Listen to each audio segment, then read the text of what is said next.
we're going to have a quick discussion. Well, not quick discussion, probably spend a little bit of time on it.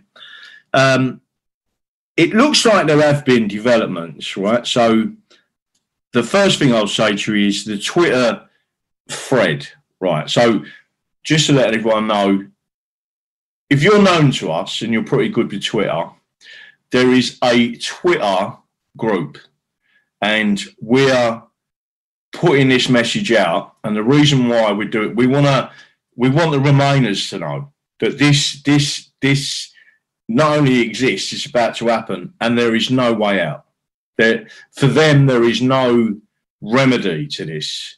Once Boris does it, pulls the trigger, drops the hammer, whatever way you want to discuss it, it's all over for them. And in my view, justice will be served because we voted to leave, and we voted to leave without a deal. Now, there's a number of things that I've seen today, and I have had a brief discussion with Robin with reference to what I've put in them tweets. And what he said to me is, that is all, what you've put in there is all factually correct, right? And there was one other bit that I haven't put in there, which is that Robin has been in contact with one of Boris Johnson's team. So for those of you who want to know what the conversation was between Robin and whoever this was on Boris's team, I'm afraid I don't know, because he would not tell me that. There was two reasons for that. One is that, don't forget, Robin is a professional, long-term career solicitor specialising in this type of civil judicial review case, which is one of the reasons that I trust his judgment. Now, professional courtesy means he's not going to discuss what the discussion was between him and Boris Johnson's team member. That's the first thing. The second is that those of you know about law or even litigation, you will always see some sort of note on letters, and it says without prejudice. What that means is that they could be sending something to you and talking about something, and they put without prejudice because it means whatever they've put in that letter or that conversation cannot be used in a court of law by either party. So, in other words, it allows for negotiation without saying, but you said this or you said that in a letter, right? So it will say without prejudice, which means that they cannot prejudice the case by using anything on either side that's put in that letter. It is my view, not Robin's, that the conversation, if it was a conversation per se, would not, I wouldn't want it to, you'd have to excuse me, it would not fall into the remit. It could prejudice the case. As far as I know, there's nothing in writing between them, so I wouldn't want it aired anyway. But there is some form of contact that's taken place, right? That's the first thing. The second thing to say to you is, and I'll bring up the tweet because I'm going to read this out so everyone understands it, and then I'm going to take you to Robin's blog, where another solicitor has made a comment and gone through the case as a solicitor, right? So bearing in mind, solicitors, they're not like barristers. Solicitors do 7 years in total of training in law, and they cover a number of different objects of the law, and then they specialise in whatever they want to do. But it's a lot of work at university and studying the law, and they know more about different. They're a bit like we would call them in the building game. They're a multi-skill. Barristers, on the other hand, you can be a barrister with a first degree, go to law school and become a barrister after 1 year. but you would be more specialist in certain areas, and then you would get what they describe as a pupillage, etc., and you go to one of the inns of forecourts, and you would take it on from there. The reason I'm explaining this to you is people, one, you need to understand that we have not just got one barrister. We have got two barristers and a QC currently employed by us, right? They have took the brief.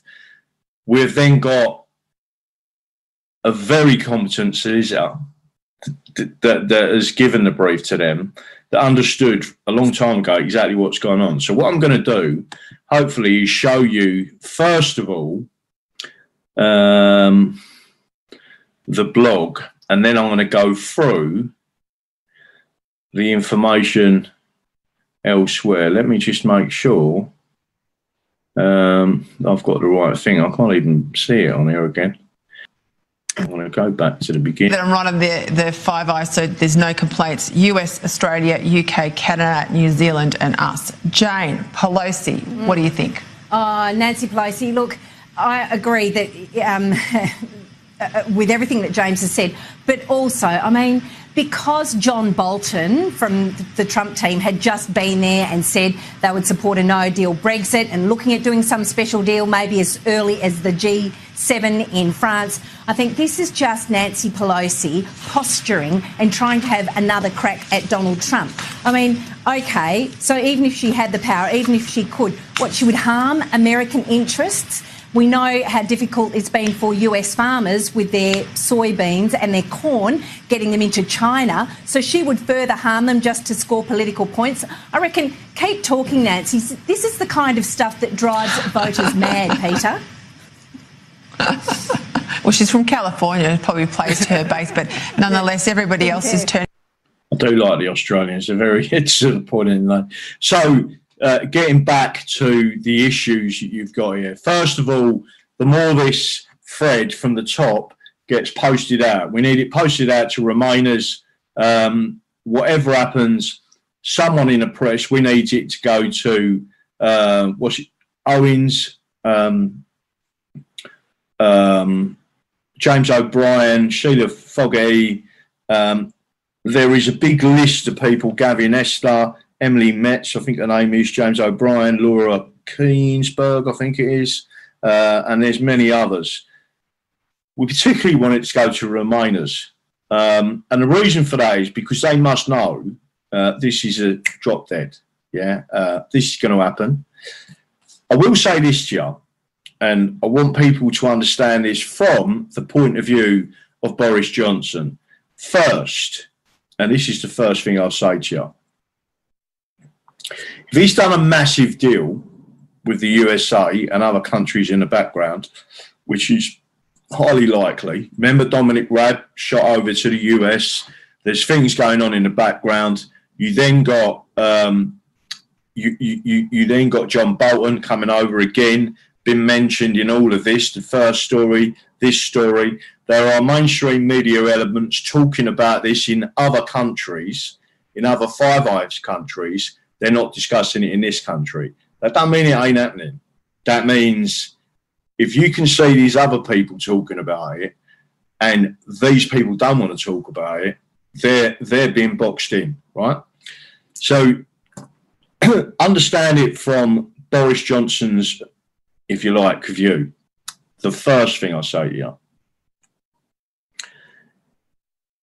you've seen the recent polls, and you've also seen a by-election where, even though we know Labour, in effect, acted crookedly, in other words, it was a bent election, the Brexit Party, even UKIP to some point, had still taken some of the Conservative votes. But as far as I'm aware, that election occurred before Boris Johnson, and there is issues, obviously, with treasonous May. I mean, it seemed like the world and his dog hated her, right? No one liked the cabinet. No one liked her. They had lied for 3 years. even though the manifestos had stated clearly that they were taking us out of the European Union, right? So they had basically lied to the electorate via that. The only person who can put that right, and let me tell you something, 100% they acted unlawfully, and I'm going to talk about that again in a couple of minutes when I go back to Robin's blog. People obviously know that although Boris Johnson acts the fool, he's a very clever person. And the way to remove the Brexit Party as the biggest thorn in his side, and UKIP, now a smaller thorn, but still a thorn, yeah, in his side, is to deliver on Brexit and deliver well before the 31st of October. And what he's going to do is he's going to take them out of the game, because there'd be no need for UKIP, and there'd be no needs because they're a UK independence party. Once you've got what you set out to do, that's the end of it. The Brexit party, it will be the end of the Brexit party. Nigel Farage will have his carve up with his mate, with all the funding that they brought in, somewhere in the region of, I don't know, but certainly the other side of 5 million. He gets a nice payout as a divvy up and a nice premium out of it. And the two main thorns in the side of the Conservative Party are gone. Now, the next thing he's going to do is he's going to look at the people that he believes are collaborators in the Conservative Party. He has full power, and believe me, he does, as the leader of the Conservative Party, to deselect certain, and that's the next thing that you're going to see. So once this is done, and it is going to happen, he will deselect them MPs, and only positive, conservative, Brexiteers, people who want to take the country forward, not keep arguing about the past, are going to be standing in an election, and he's going to call an election. That's exactly what he's going to do, and he's going to win by a landslide. Oh, and you're going to have a double whammy here, because the Lib Dems are out of the game now. The Labour Party, and exactly what they're doing now, have lost a massive part of their vote because they have betrayed the working class, and the EU really hurts the working class more than anyone, right? And that is part of the situation. Now, the next thing that it does, clearly, is it keeps the Queen out of politics. There is no reason to prorogue Parliament. He simply calls an election, right? And there are reasons to do it. Again, everything, I can't see any negatives towards it. I mean, he will win with a landslide. There is no point in backing Labour or Lib Dems. They hate this country. They hate England in particular. And we definitely need to move forward as a country without any doubts whatsoever. The shipbuilding, currently, they're building another destroyer. We will be able to rebuild our navies. We're not interested in paying all this other money out. And England especially will be a powerhouse. We can work with Scotland, Wales, Northern Ireland, without any doubts whatsoever. And by the way, when and if this happens, you will get what's known as contagion. My personal view is Italy's next. Fairly obvious. There's a lot of issues there. They're a great country. They can survive on their own, and they can own and challenge people on their borders once this is done. But the country I think people are really missing, I believe, is going to be a big boom, is going to be Ireland, the Republic of Ireland. I believe Ireland will be on par. And the reason for that is they won't want to cause any problems with their biggest trading partner, which is us, right? This is all going to be about trade and borders and securing our islands and making sure that we're not disadvantaged with security issues caused by the European Union. We've got basically a moat all around this. We don't need to build technically walls, not unless Scotland wants us to build one. And we'll just build it slightly in front of Adrian's wall, or behind it, whichever way it is. I can't see Wales not wanting to be involved with us, and I can't see Northern Ireland ever walking away from us, and we ain't never going to walk away from Northern Ireland. So we've got everything in our favour. So again, what I'm going to do now is take you to this, because a lot of people haven't seen this. Straight there. Right, so I'm going to bring this up so you understand what it is. Yeah, another solicitor's view, and I'm going to read this out to you as well, on the defend Brexit case, right? So you've got putting England first. This has always been our motto, well before Mr. Trump decided to use it, President Trump himself. And there's a few things that we're doing there, right? So this is another solicitor's view on our case. Let me put it out of the way because that is cold coffee. Ugh. Right, so Section 24, European Withdrawal Act 2018. A Minister of the Crown may, by regulations, amend the definition of exit day in subsection 1 to ensure that the day and the time specified in definition are the day and time that the treaties are to cease to apply to the United Kingdom, and amend subsection 2 in the consequence of any such amendment. The language treaties are to cease to apply derived from Article 50, the Treaty of the European Union.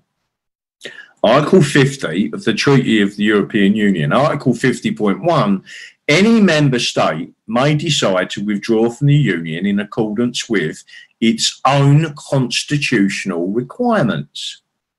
Article 50.2, a member state which decides to withdraw shall notify the European Union of its intention. In light of the guidelines provided by the European Council, the Union shall negotiate and conclude an agreement with that state, setting out the arrangements for its withdrawal, taking account of the framework for its future relationship with the Union. That agreement shall be negotiated in accordance with Article 2218, Section 3 of the Treaty on the Functioning of the European Union. It shall be concluded on behalf of the Union by the Council, acting by a qualified majority after obtaining the consent of the European Parliament.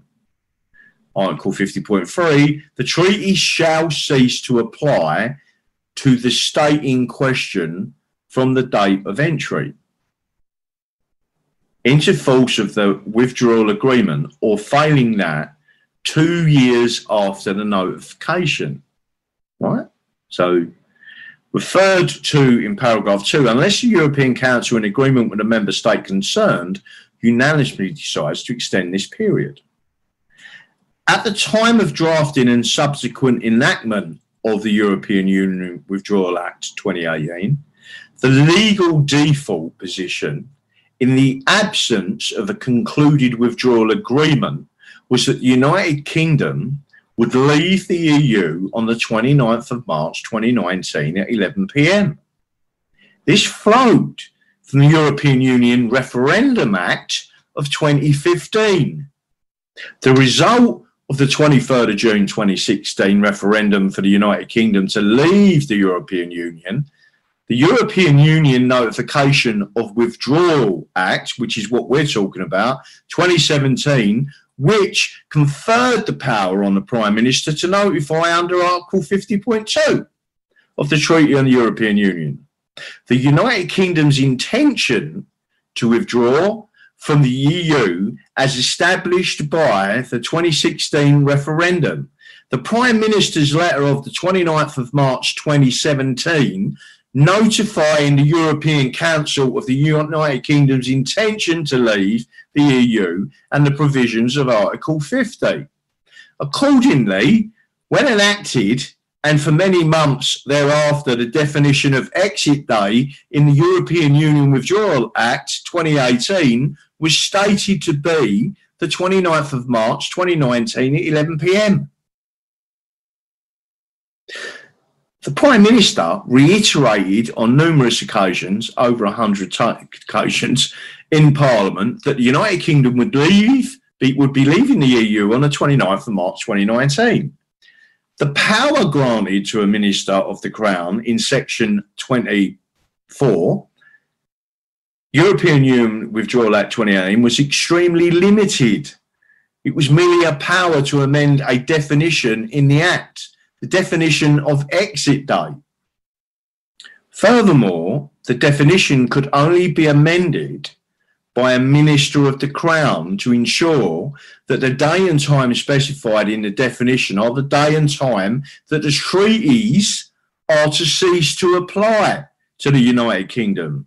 In other words, the power granted to a Minister of the Crown no discretion or authority to do anything other than record a change of day and time determined by the day and time of the treaties were to cease to apply in the United Kingdom, something which was beyond the power or authority of a Minister of the Crown to determine. The definition of exit day since enactment of the European Union Withdrawal Act 2018 reflected the legal default position of Article 50.3.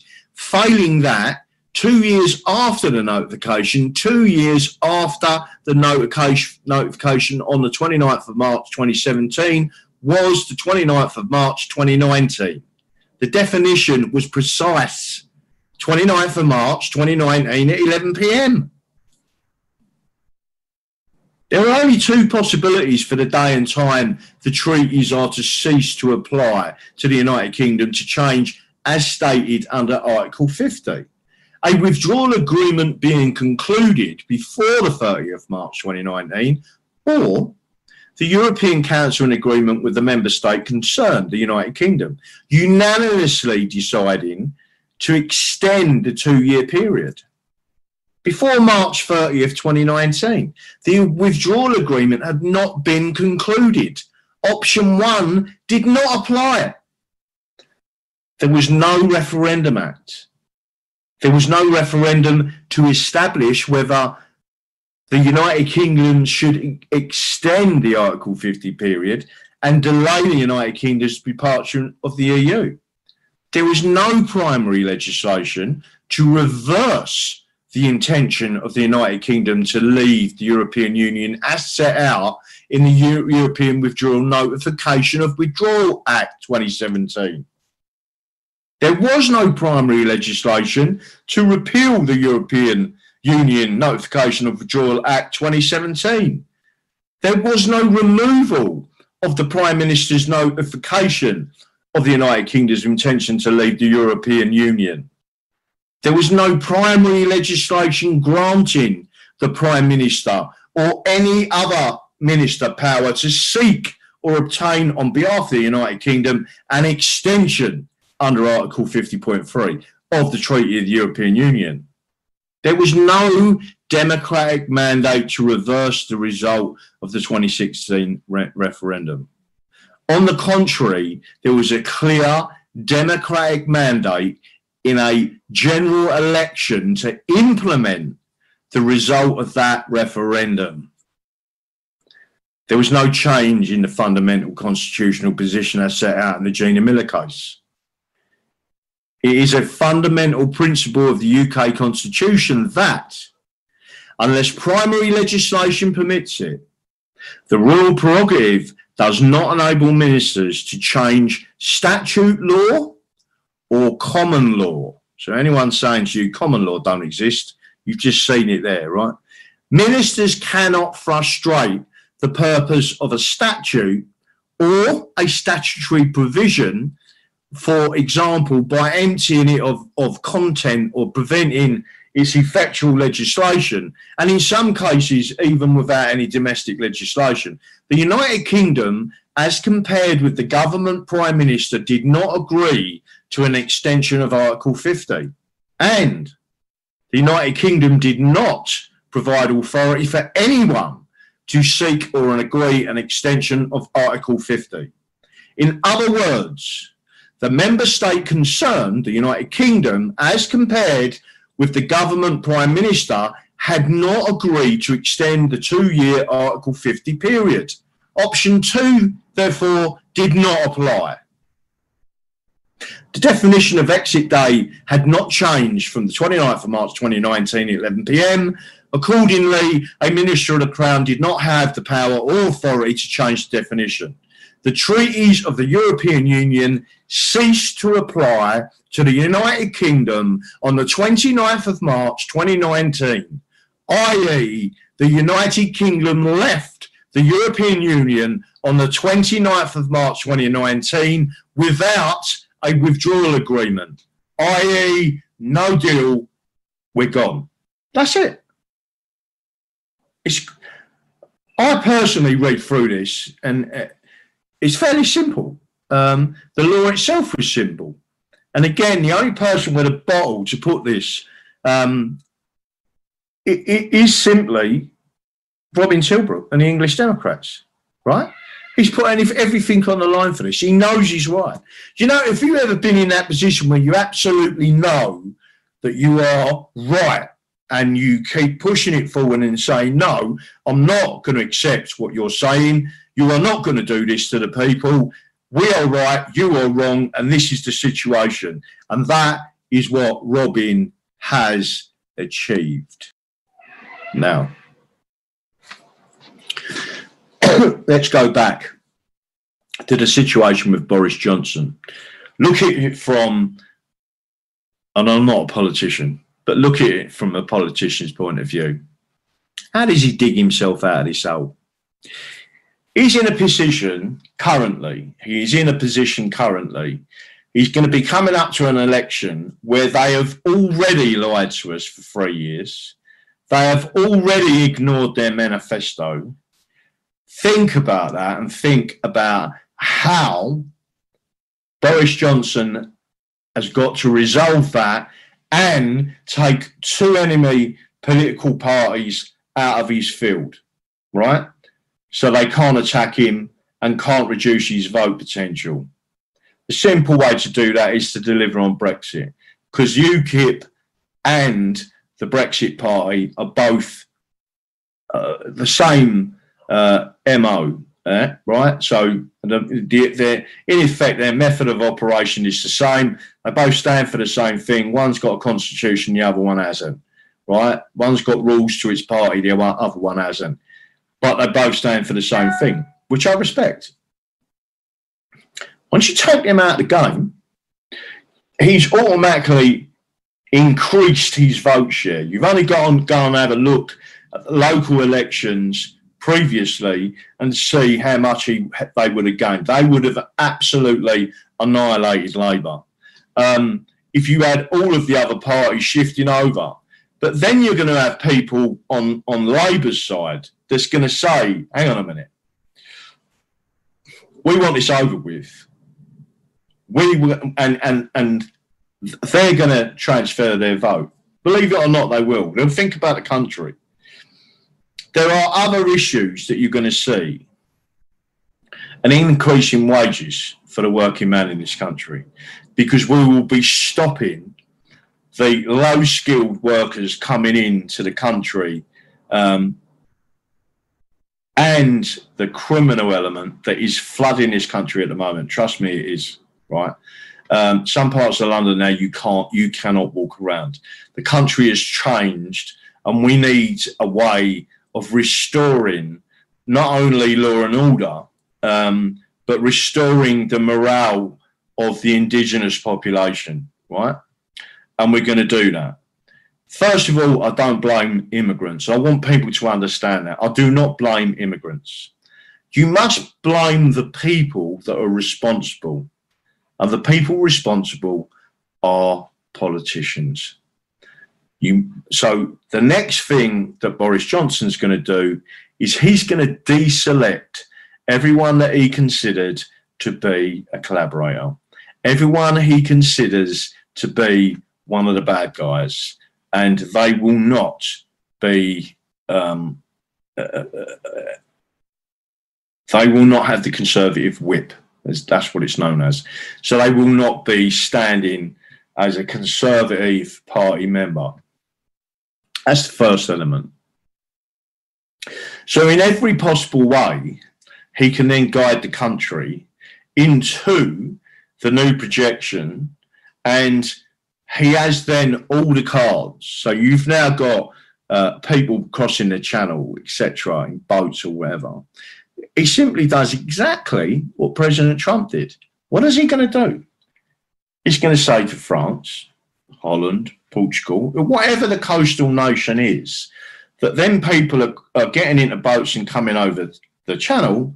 He's going to say to them, week one is 5% tariff on all goods unless you stop it. Next week, they haven't done anything. Week two, 10% tariff on all goods unless you stop it. Slows it. Week three, 15% tariff until all of this stops. There comes a point when the French, the Dutch, and I'm not referring to the Dutch in a negative way. I know that many of them don't want to be part of this either. It's the political element in them countries that are dangerous. But when a country starts to be financially under pressure through having to pay or, you know, you can stop imports of certain things. If you was to stop BMWs, Mercedes, etc., and you completely look in the other direction. One, we would build our own cars. We will build our own manufacturing facilities, which we've got via Japan, Fords, etc. Ford could consider pulling these factories back from Turkey, for example, and a number of other European, potentially European Union countries, where they was put into, because the European Union paid for them to leave this country, right? They would be brought back to this country. You remember the big plants we had in Dagenham and you know, in Essex, the massive, and in Woolwich, just down the road from me, one of the biggest employers. It was second only at one time to the Woolwich Arsenal that made munitions. So again, you would bring back our aircraft industry, our helicopter industry. We had a great helicopter industry, yeah? Who give that away? Heseltine, right? I remember the debates in the 80s where him and Margaret Thatcher was at each other's throats. And there was two options to give it, Westland it was, the Westland affair. But there was two options. One, to give it to the Americans. The other was to give it to the European Union. And he wanted to give it to the European Union. Margaret Thatcher said if it goes to anyone, it should go to the US because they're an ally, right? Margaret Thatcher actually didn't see the European Union as an ally. So she did at some stage, but once she realised what they was doing, she started to severely cause them problems. And I can tell you how she did, but I won't go into it. So that's it. Let me just check, make sure, because I'm going to look at my screen now. Are there any questions from anyone? Let me have a quick look. I'm not buying another transit. Well, they was moved to Turkey, weren't they? Steel industry coming back, hopefully. Listen, we can do everything again, all our industries, but we must ensure that, and I don't mean this with disrespect, the unions do not, and when I say unions, I mean people, communist Marxists, anti-capitalists, get hold of our industries. That's what caused the problem, really. That's just about everything that I can go through at the moment. My personal, so what we do want, if you're all listening to me, I want you to.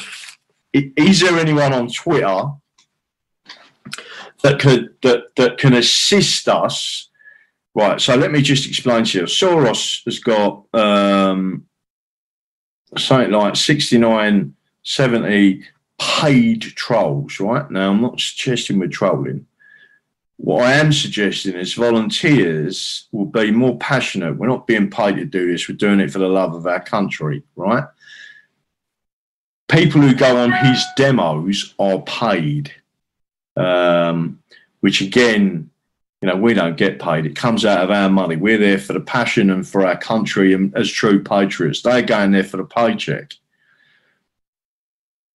What I need is at least 60 people that are true Brexiteers that will assist us in pushing this narrative and also to cut and paste some of their own stuff on there and send this stuff to Remainers.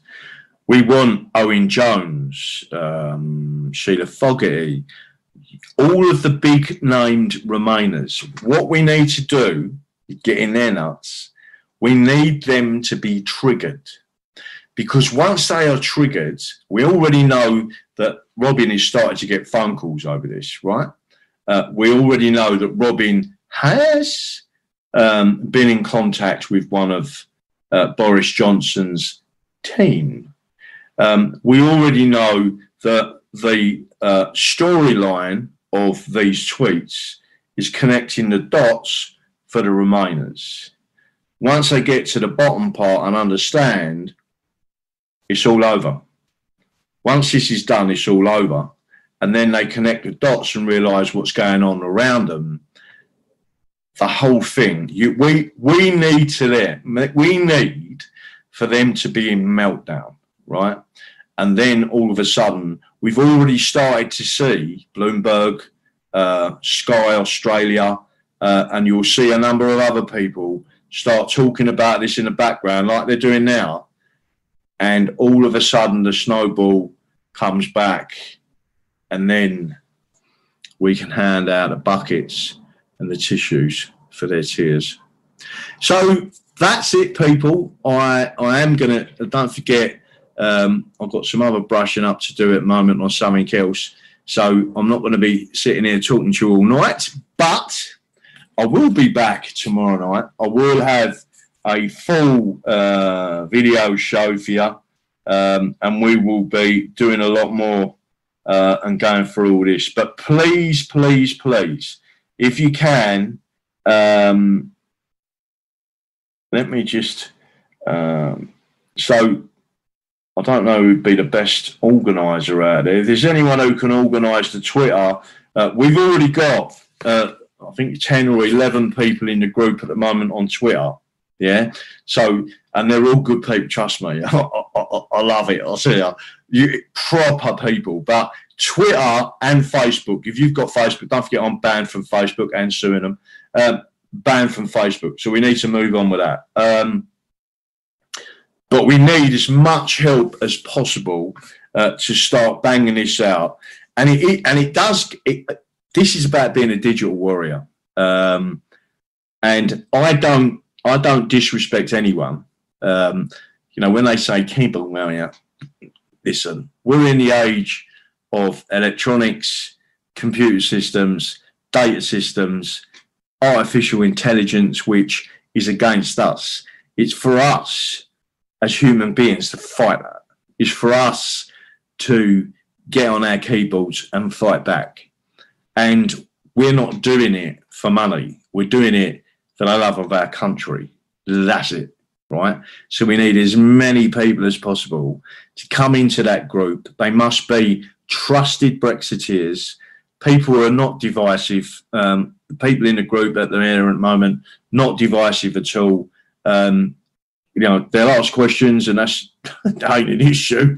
But they're really good people. So what we need to do is increase that number by at least 50.